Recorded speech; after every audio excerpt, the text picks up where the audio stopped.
Sono riprese sin dalla mattinata a livello provinciale le ricerche di Mattia Testi, il 19enne scomparso dal 4 giugno da Spinea, dalle attività di localizzazione svolte nelle scorse ore da via Bennati, sempre a Spinea dove il 19enne si trovava durante la sua ultima apparizione. Attraverso il GPS non è emerso niente, racconta il sindaco Franco Bevilacqua. Quindi sono intervenuti i vigili del fuoco con l'elicottero, con le unità cinofile, i carabinieri con delle unità, la polizia comunale con delle unità e la protezione civile sia quella di Venezia che quella di Spinea. Quindi si è fatta una ricerca a tappeto in una zona dove potenzialmente poteva esserci il ragazzo. Ora il ragazzo non è stato trovato e questo è positivo per alcuni versi. E questa è la ragione per la quale le ricerche si sono estese oltre il territorio comunale.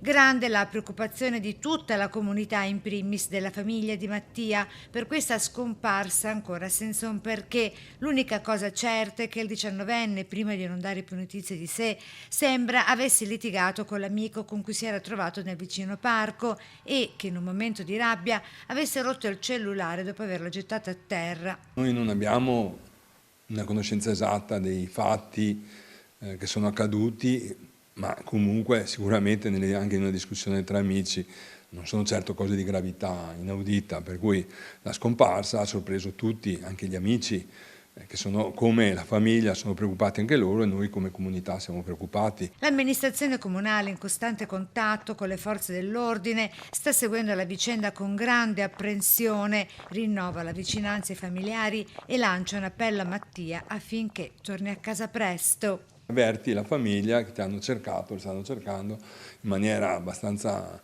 anche preoccupate, perché quando uno si allontana senza comunicare nulla, una persona, io lo vedo penso da padre, mi preoccuperei insomma di quello che succede, tutti pensano magari al peggio, speriamo che non sia così e noi ci aspettiamo insomma che magari anche le autorità che sono sempre state molto efficienti in qualche maniera riescono, estendendo la ricerca, a trovarlo.